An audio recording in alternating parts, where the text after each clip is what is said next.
the right answer for this is option A. So this is one of the things that I want you to be very comfortable with.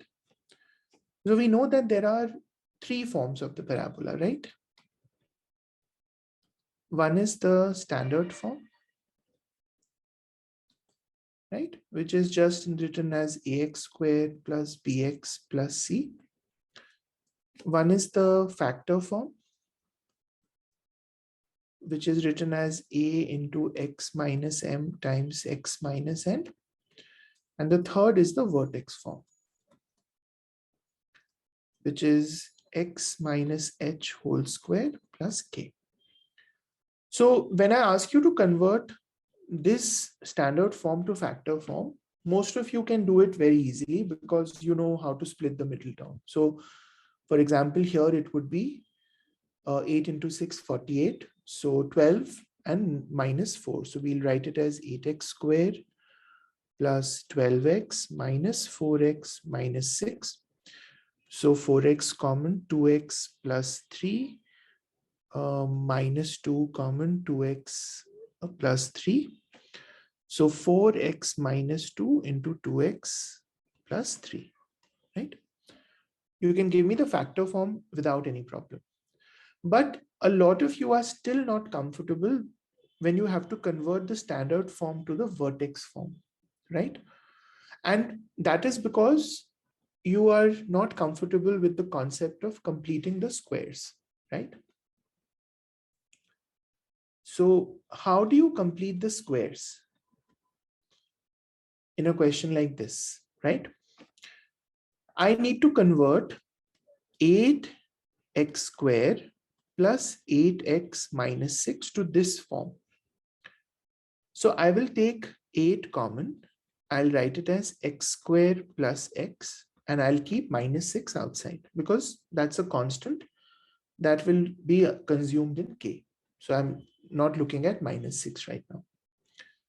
Now this x squared plus x, I have to convert off to the form x minus h the whole squared. I have to make it a square. So I would write it as x squared plus 2x into half plus 1 by 4. Now, why did I do that?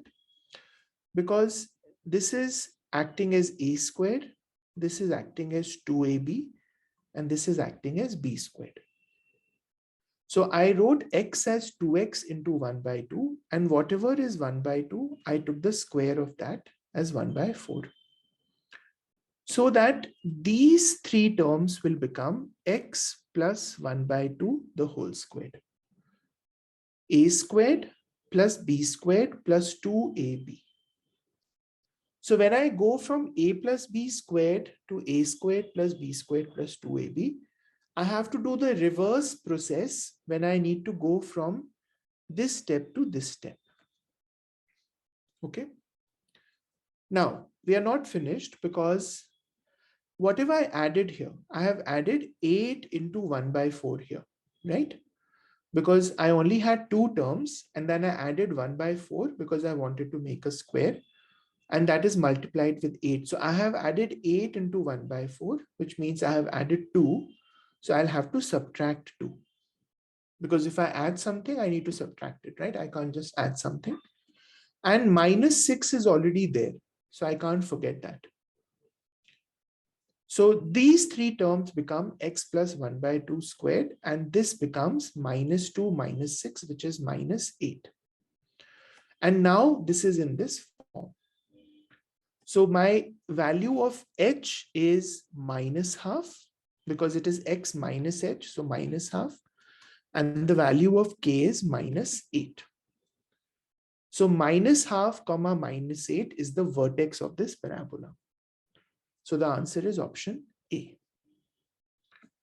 So whenever you are asked to find the vertex form of a parabola from the standard form, you start with the x squared term and the x term. You take whatever is common with the x squared term and leave the constant term outside. You work with these terms to make a perfect square by writing the middle term as 2x into something and then adding the square of that something. You will also have to subtract whatever you have added and then writing the vertex form. Okay. So this is something that is very important that you have to remember. Okay. This question.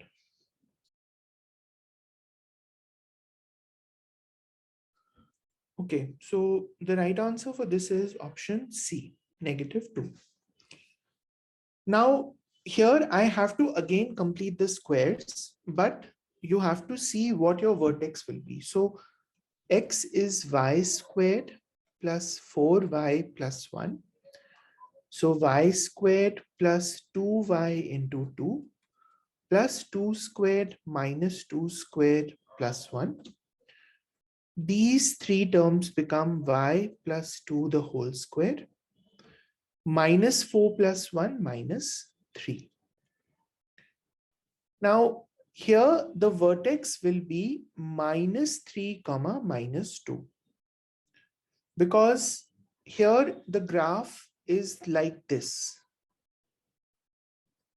-3 comma -2,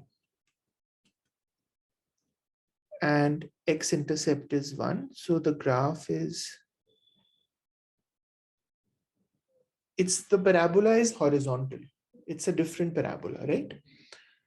So here, this h value will be the value outside, and the k value will be the negative of the value inside. Just the reverse of what we do with the vertical parabola.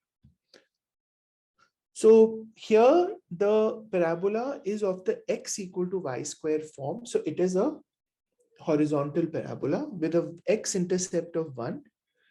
So it crosses the x-axis at 1. Vertex of -3 comma -2. And what will be the y-intercepts? Y-intercepts will be 2 points, which you can get if you put this expression equal to 0. So when you put this expression equal to 0, you will not be able to split the middle term. You'll have to use the discriminant formula to get the x-intercepts, right?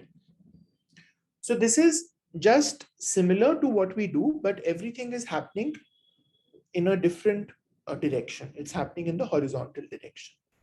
So here the vertex is -3 comma -2. So the value of k is -2. Okay. This question. The right answer for this is 91. How do we get that? They're telling me that these are values for a quadratic function. So there's one thing I noticed, that if I look at 1 comma 10, when I go 1 unit left, I get a value of 11. And when I go 1 unit right, I again get a value of 11. This should tell me that 1 comma 10 is the vertex of this parabola. Because let's say my parabola, let's say this is 1 comma 10. Then at 0, I have 11. And at 2 also I have 11. Which means that this is my x equal to 1 is my line of symmetry, right? And so 1 comma 10 becomes my vertex. Now, if 1 comma 10 is my vertex, then I can write the parabola as a into x minus 1 whole squared plus 10 using the vertex form. And now I can find a by using 0 comma 11 in the equation. So 11 will be a times 0 minus 1 whole squared plus 10. So 1 is a times 1. So a is 1. So equation becomes x minus 1 whole square plus 10. This is the equation of the parabola, x minus 1 whole squared plus 10. Now I need to find p of 10 when x is 10. So p of 10 will be 10 minus 1, 9 whole squared plus 10, which is 81 plus 10, 91. So in this question, you had to observe the table to see that the graph is symmetrical about 1 comma 10. And so that would be the vertex. And then you need to get the equation.